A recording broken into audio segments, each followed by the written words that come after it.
Hello, hello, what's up? What's happening? What's going on? Welcome to the Takedown. This is the very first episode, and wow, we've got a wild one for you today. Now, for those of you that may not know what the Takedown is all about, we speak to political figures and influential people, and so on and so forth, and everything in between, and just ask them questions that we hope they will be able to answer. And we have got a very important man with us today, and we appreciate him taking time out of his schedule, very busy schedule, especially now, to have a chat with us. He is the new leader of MDC, and this is MDCT. This is a very huge thing. We've got Senator Douglas Mwonzora in the house. How are you, sir? I'm all right, sir. Thank you so much for inviting me to your platform. Thank you so much. Much appreciated. First of all, congratulations are in order. How are you feeling right now? We need to take time to celebrate and enjoy such victories. How are you feeling? Well, I'm feeling happy that the majority of the members of the MDC have been able to express their wish. So to that extent, I'm very, very happy. Right. Now, what I feel a heavy sense of responsibility. Right. I get what you mean. What is the state right now of the MDC? Because as we know, Thokozani Khupe says you are suspended. What does that mean? Well, I think it's something that he said in a moment of anger, in the election. It wasn't going her way. That was very, very clear. But you cannot suspend another candidate during an election. And we now have legal opinion from Dr. Lavmo Madugu regarding the legality of all that. So I was declared the president, duly elected president by the Independent Electoral Commission after the Congress itself nullified the so-called suspension. So I think legally it's now beyond doubt the situation. We have a president, a substantive president, who is now in the shoes of the late icon Morgan Tsvangirai. And we intend to make sure that we discharge our duties with a high sense of responsibility, a high sense of tolerance, a high sense of restraint. I appealed to our members to exercise restraint as the leaders try to find one another. I am happy to say that I have had a discussion with Engineer Muzuri. He is accepting the appointment. Senator Morgan Komichi is also accepting. I have had a communication from Chief Njovu. He is accepting the appointment as deputy, the retaining of the appointment as deputy treasurer general. Dr. Khupe currently is indisposed, but I intend to get in touch with her. Through our mutual friends, I've been told that she is accepting my presidency, and I'm very grateful to that. We have a lot of work to do together as leadership. We have the responsibility first of reuniting the party, stabilizing the party, and then we have a responsibility of uniting the opposition. Then number three, we have the responsibility of uniting the nation of Zimbabwe. It is a broken nation. It is a polarized nation. And we want to work together with all the stakeholders. And here I need to stress that in our dealings with ZANU-PF, we are clear that we are an opposition party to ZANU-PF. We are against corruption. We are against dictatorship. We are against those things that are not beneficial to Zimbabwean people. And we, of course, would like to end Zimbabwe's international isolation. So we will play our part to make sure that Zimbabwe's international isolation is ended. But everything that leads to people of Zimbabwe being unhappy, people of Zimbabwe not enjoying their life as they should, we will be against. So where ZANU-PF does well, we will acknowledge that. Where it does badly, we will deal with that. We will expose that. We will pressurize them on that.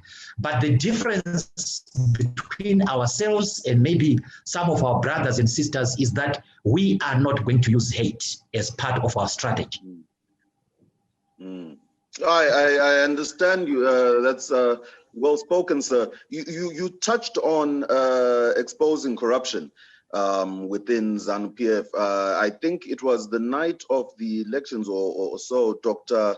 Khupe mentioned $6 million that had apparently gone missing from the MTC coffers. She had talked about initially a 350,000 that had gone missing, and then afterwards 6 million. What do you say about that? Well, the correct sequence of events is that somebody had alleged that we had stolen, I had stolen $350,000. And then it turned out that that money was money that I authorized to help a lawyer who had suffered a bereavement in the family. And this is a lawyer that we owed.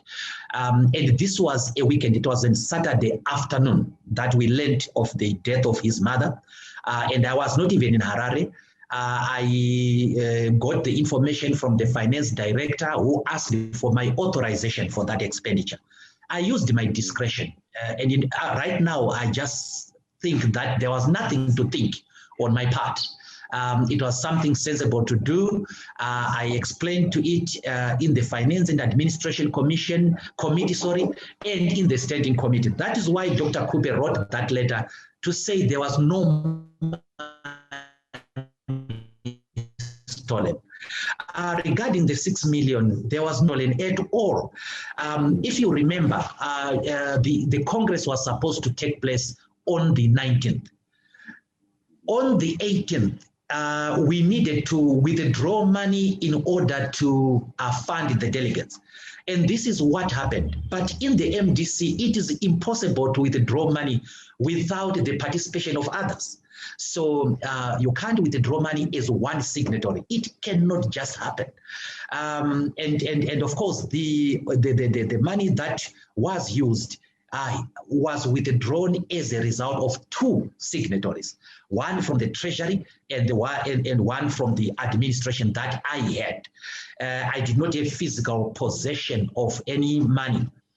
But Dr. Khupe and company, at that point in time, we are apparently feeling the pressure of the election. It was clear that this election was going to be lost on their part. And that's when I was surprised the morning before, around 5 a.m., I received a call from the police that they had instructions to arrest and lock me up. I had no doubt that this was meant to subtract me from the venue of the election. But having said that, the Congress itself made a resolution, and the resolution is that there will be an audit of all the monies, and I accept that. I totally support that, because I know that no money went missing at all. The Congress took place, and it costs money to do that. But this was smear campaign meant to affect my chances at the Congress. I am glad that the MDC members saw through that. In fact, as they were voting, they were referring to it.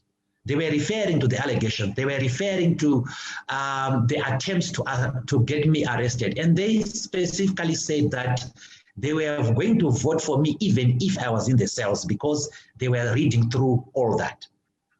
All of that, I understand.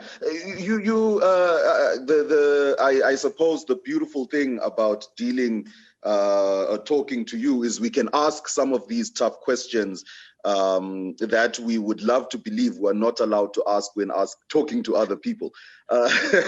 So allow me to ask. You said 350,000 was going towards a funeral, a bereavement.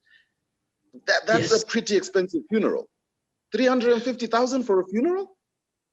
That translates into about $3,000 US. That's translates to 3,000 US dollars if you use the parallel rate. And that's exactly what the lawyer had asked for. And we owed him 12,000. Here is a person whose mother has died. There are funeral expenses relating to the purchase of a coffin, the feeding of the people, transportation, and so on. And I thought that it was within the range. It was within acceptable range. Yes. Okay, no, from what we had been gathering, it was sounding like it's 350,000 United States dollars. We were shocked. No. Wait.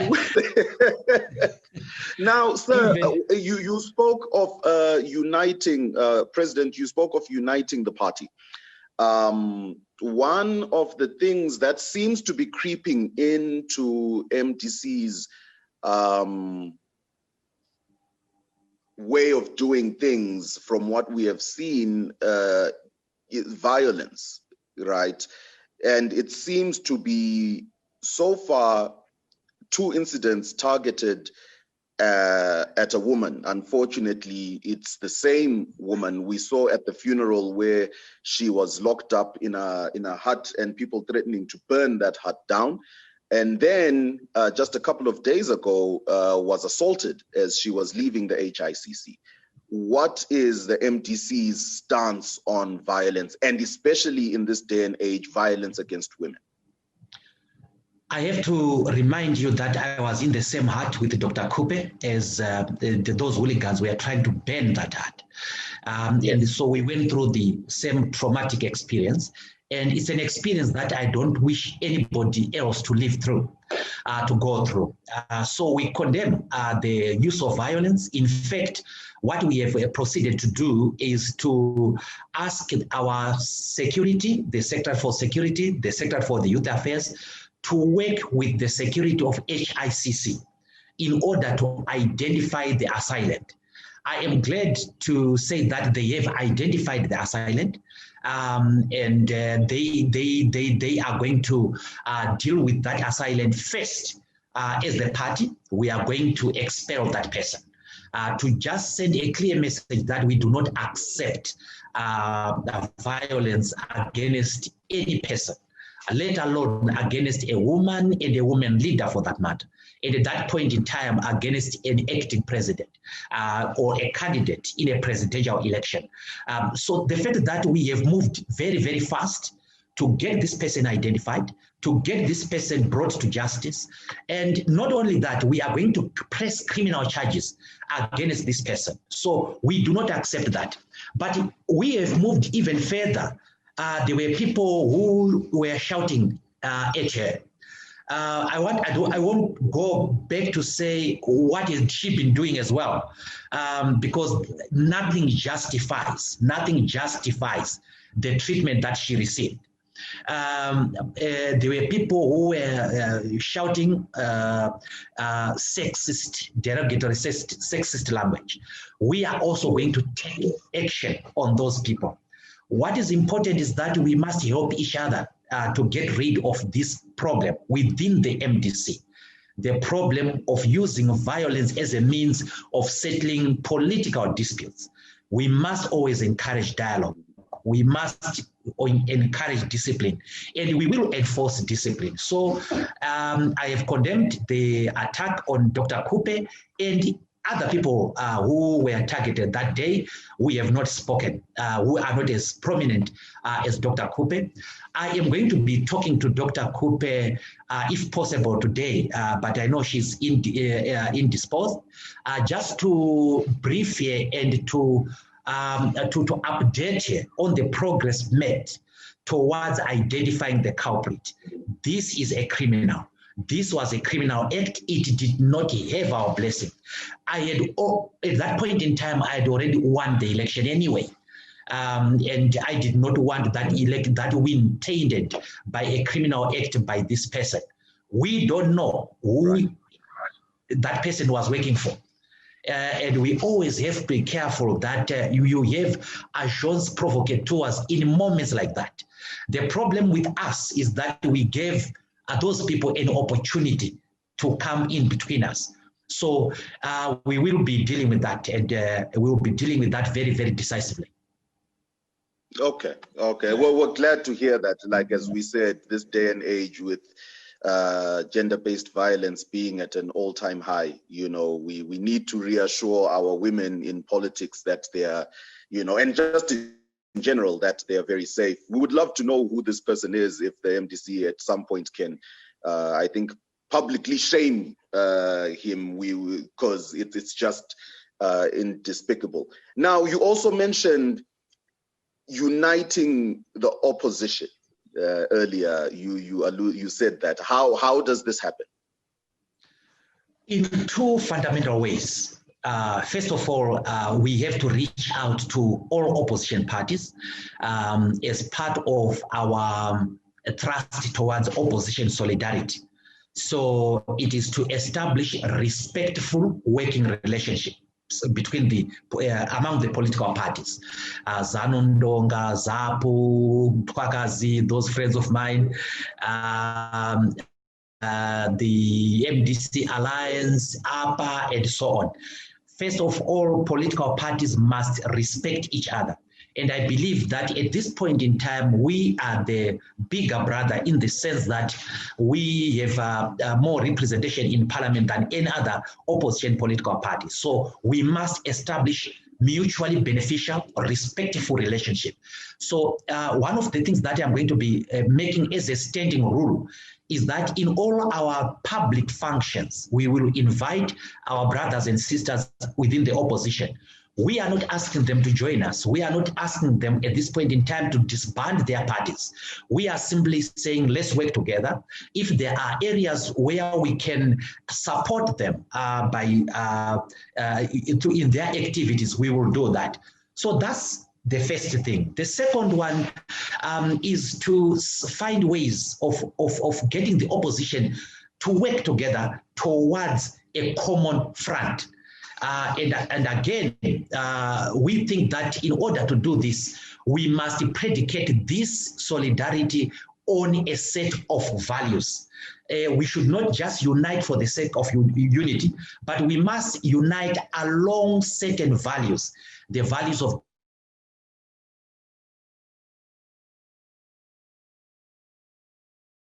constitutionalism. Now, we have brothers and sisters who have left the MDC for other political parties. We are encouraging them to come back home. There will be no questions asked. So they are free to come back home. They are free to come and participate in the lawful activities of the MDC. So we have opened our political borders, as it were, for our brothers and sisters to come. So that's how we will unite the opposition. We want to eliminate hate language. We want to eliminate abuse of the social media. And our Secretary General, as well as our spokesperson, will be dealing with this from our corner, so that there is no hate, there is no improper communication coming from the MDCT itself.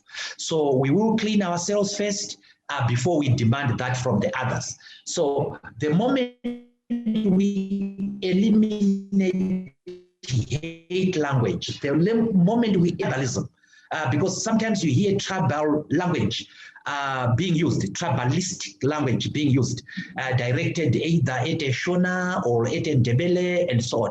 We want to eliminate that totally. And we will be making it an expellable offense within the MDC T. And you see, the unique thing about the MDCT right now is the tribal relations as manifest within its leader. And so on. I am related by blood to Matabeleland South, related by blood to Manyikaland, and related by marriage to Mashonaland. So tribalism doesn't make sense at all. We're glad to hear that, and we hope that this happens. Now we're going to throw we've got what we call our curveball question. Here it is before we let you go quickly. You were part of the Chamisa-led Congress that was held in Gweru last year. Why did you take part in that? And in that Congress, there were rumors that you also wanted to contest for the presidential position. Well, first of all, I was the Secretary General then. And I had given my opinion to the National Council. I had given my opinion to the National Executive. I had given my opinion to Advocate Chamisa himself that we should abandon that Congress. I had been overruled. And as a Democrat, you are a slave of the majority. So as we went to Gweru, I even told most of the delegates that this was a waste of time. But as Secretary General, I had just to swim along with it. I knew that there would be a Congress that happened on Sunday. I knew that it was going to happen. So I did take part in that. I lost. I accepted the result. But when the Supreme Court decision came, I accepted the decision of the Supreme Court because it accorded with what I had been saying for over 2 years. Okay. Okay, we just thought we would ask and get that clarity, Mr. President. We're gonna let you go now. Before we go, we've got rapid fire. Now, rapid fire is we're just gonna ask you 5 questions. No explanation from your end. You just pick one or say yes or no. Yes. Okay. Right. We start. Dynamos or Highlanders? Both. But that's a very diplomatic answer. who do you think? My mother was Highlanders. My father was Dynamos. So I grew up in that atmosphere. Right. Yes. I see. If you were to pick one of the two, you had no choice, who do you think would make a better leader for Zimbabwe between Dr. Thokozani Khupe and Advocate Chamisa? One of the two. If you were to pick. None.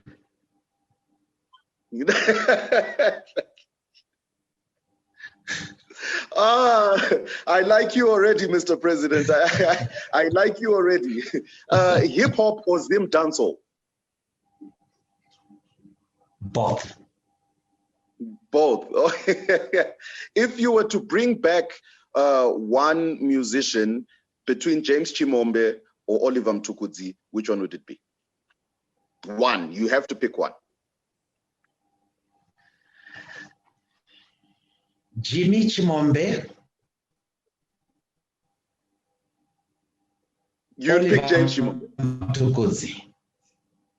I would bring Chimombe Mtukudzi. I like him. I like him very, very much. I like the diplomacy. I like how you play in the center. Mercedes-Benz or BMW? Well, there I have a choice. BMW. Yes, BMW. You strike me as a Mercedes man. You strike me as a Mercedes-Benz man. Well, I had a BMW in my younger days. Okay. It was a 520 series. This was the car that I bought immediately before getting married. And this is the car I would drive my girlfriend in. So I have romantic nostalgia regarding the BMW. I would pick my girl, go to the movies and so on. Yes. So I have nice thoughts about the Mercedes, the BMW. So she's at home there. Yeah. It's vintage now. My girlfriend is now my wife. Right. You needed to clarify that very quickly, sir. We cannot start off with scandals already. So I was going to say, please clear that she is now the lady of the house. Now, as your parting words, as you say goodbye, if today you are made president of Zimbabwe, what's the one thing you fix first? we would eliminate first and foremost the politics of hate, anger, acrimony, violence, and intolerance, and replace it with the politics of rational disputation and tolerance. So the first thing to fix is the attitude of Zimbabweans towards one another. Okay, all right. Thank you very much, President. We appreciate you taking time to speak with us. And like we said, congratulations. And we would love to see those changes within the MDC. It doesn't look good from the violence perspective.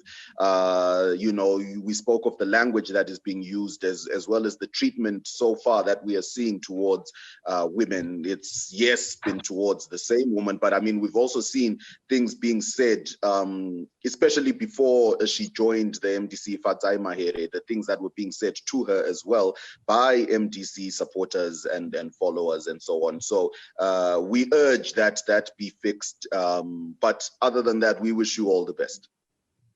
Thank you so much. Thank you. All right, so that was the leader, the new president of the MDCT, Douglas Mwonzora. We call him president now, and we hope that the changes that he said would come, he does implement. We will hold him to account, and yeah, he seems like a good dude, man. He seems like a good dude. We'll see just how much of a good dude he is. But other than that, yeah, it's pretty dope. I like him. I like the guy. He's a BMW guy. I would have thought he's a Mercedes guy. All these politicians are. Or let's just say he's not yet a Mercedes guy. When he becomes president and then they get him that limo and yeah, he'll be a Benz guy. Don't worry. It's coming. I mean, 6 million is already missing. Come on, you know. Someone has to buy a Mercedes at that point. No, he shall be a Benz guy. Appreciate you. We'll see you next week. Same time, same place, just a different date. My name is Q. This was The Takedown. I love ya.